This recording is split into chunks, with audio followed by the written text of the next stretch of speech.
Au Moyen Âge, et même avant cela, les femmes étaient punies de manière vraiment choquante, souvent pour des choses totalement inoffensives.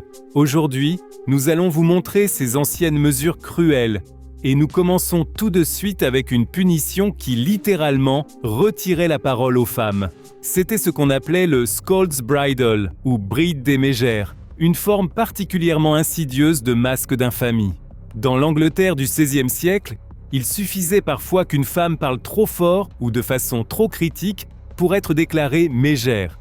En guise de punition, on lui forçait sur la tête une cage de fer, souvent munie d'une languette métallique qui écrasait sa propre langue et rendait la parole presque impossible. Dans certains cas, il y avait même un bâillon muni d'une plaque métallique recouverte de pointes, censé littéralement tenir la langue en place.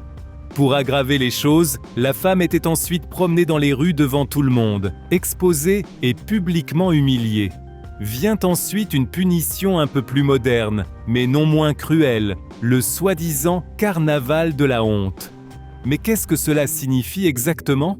Nous nous transportons à l'époque de la Seconde Guerre mondiale, plus précisément à la période d'après-guerre, lorsque la France occupée fut à nouveau libre, et que beaucoup de gens étaient encore profondément traumatisés par la domination nazie. À cette époque, de nombreux Français voulaient exprimer leur colère, et comme les nazis étaient bon partis, ils se vengèrent de tous ceux qui avaient collaboré avec eux, comme les femmes qui avaient eu des relations avec des soldats allemands durant l'occupation. Aux yeux de la population française, elles étaient considérées comme des traîtresses, même si elles n'avaient parfois pas eu le choix et avaient travaillé comme cuisinières, domestiques ou infirmières pour les Allemands afin de se protéger elles-mêmes et leurs familles. Celles qui avaient entretenu des liaisons amoureuses avec des Allemands ou même eu des enfants avec eux étaient les plus méprisées.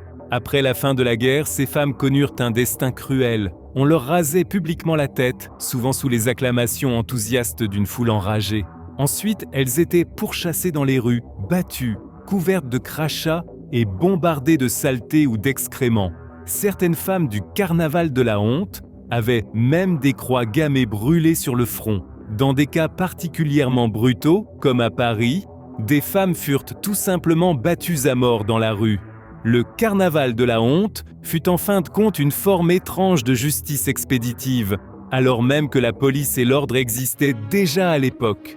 Poursuivons avec une punition totalement invisible, mais redoutée par les femmes autant qu'une torture physique. Il s'agissait de l'exclusion systématique des soi-disant vieilles filles. Au XIXe siècle, surtout en Angleterre, le mariage et la maternité étaient considérés comme la raison de vivre principale d'une femme. Toute femme d'environ 30 ans ou plus et toujours célibataire était appelée spinster, vieille fille, un terme à la fois moqueur et empreint de pitié. Mais si vous pensez que ces femmes n'avaient à affronter que des remarques insultantes, malheureusement, cela allait bien plus loin. Une vieille fille était littéralement exclue de la société normale. Certaines étaient même cachées dans des sous-sols par leur propre famille et dans des communautés très religieuses. De telles femmes étaient même bannies et contraintes de vivre dans la rue. Le mariage était donc une question de survie pour de nombreuses femmes à cette époque et avait souvent peu à voir avec l'amour romantique. Passons maintenant à une forme de punition pour les femmes qui, malheureusement, ne peut pas être considérée comme appartenant au passé. Il s'agit des soi-disant crimes d'honneur. Les crimes d'honneur ne sont pas, et n'ont jamais été, des punitions au sens de la justice. Et pourtant, ils restent profondément enracinés dans les traditions de nombreuses cultures et demeurent donc tristement une sombre réalité pour les femmes dans le monde entier jusqu'à aujourd'hui. Les crimes d'honneur sont commis, par exemple, parce que des femmes trompent leur mari ou parce qu'elles refusent le partenaire qui leur a été imposé. Dans de tels cas, les femmes sont généralement éliminées de sang-froid par des parents masculins qui prétendent rétablir l'honneur de la famille. Ensuite, nous arrivons à un instrument de punition qui laisse tout simplement sans voix, l'âne espagnol. C'était une sorte de poutre en bois avec une arête supérieure triangulaire et tranchante sur laquelle la femme punie devait s'asseoir, les jambes écartées. Comme si l'image n'était pas déjà assez douloureuse, on attachait souvent des poids à ses jambes pour augmenter encore la pression exercée sur la poutre. En plus de la douleur, cette méthode servait surtout à l'humiliation publique, puisque les victimes étaient généralement nues. La punition visait en particulier les femmes accusées d'adultère ou de comportement immoral.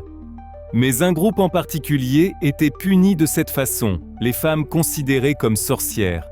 Lors des soi-disant procès de sorcellerie, l'âne espagnol était souvent utilisé pour forcer les femmes à parler de leur prétendue magie et de la manière dont elles auraient maudit des gens. Passons maintenant à l'une des punitions les plus sombres de l'histoire, les blanchisseries de la Madeleine. C'étaient de soi-disant institutions de réforme, situées dans des couvents et des églises, censées libérer les femmes de leurs péchés. Les femmes envoyées dans ces établissements étaient généralement des prostituées, des femmes célibataires et enceintes, ou des jeunes filles jugées difficiles. Même des femmes célibataires de plus de 30 ans y étaient internées de force, simplement parce qu'elles étaient vues comme une menace pour les hommes mariés.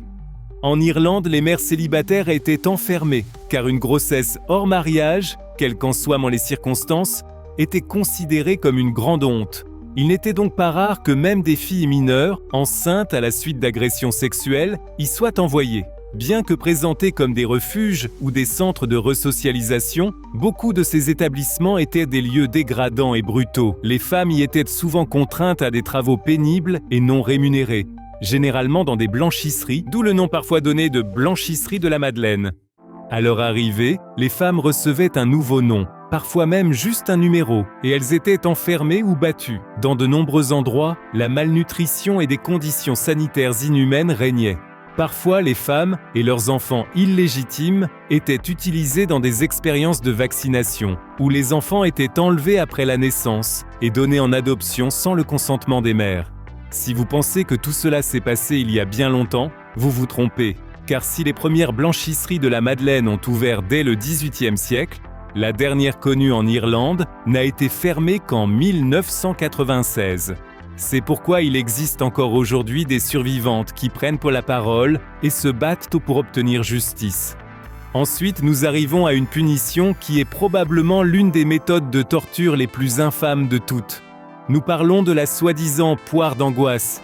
C'était un dispositif métallique en forme de poire, composé de plusieurs segments pouvant être écartés à l'aide d'une vis. Il provient de la fin du Moyen Âge ou de la Renaissance et servait à punir les sorcières ou les adultères. L'instrument de torture aurait été inséré dans des orifices du corps, comme la bouche ou même la zone intime, puis lentement élargi, provoquant des douleurs extrêmes et des blessures internes. On disait même que des mâchoires avaient été déboîtées avec lui. Et beaucoup de celles qui furent tourmentées par la poire d'angoisse en restaient à jamais marquées, non seulement physiquement, mais surtout mentalement.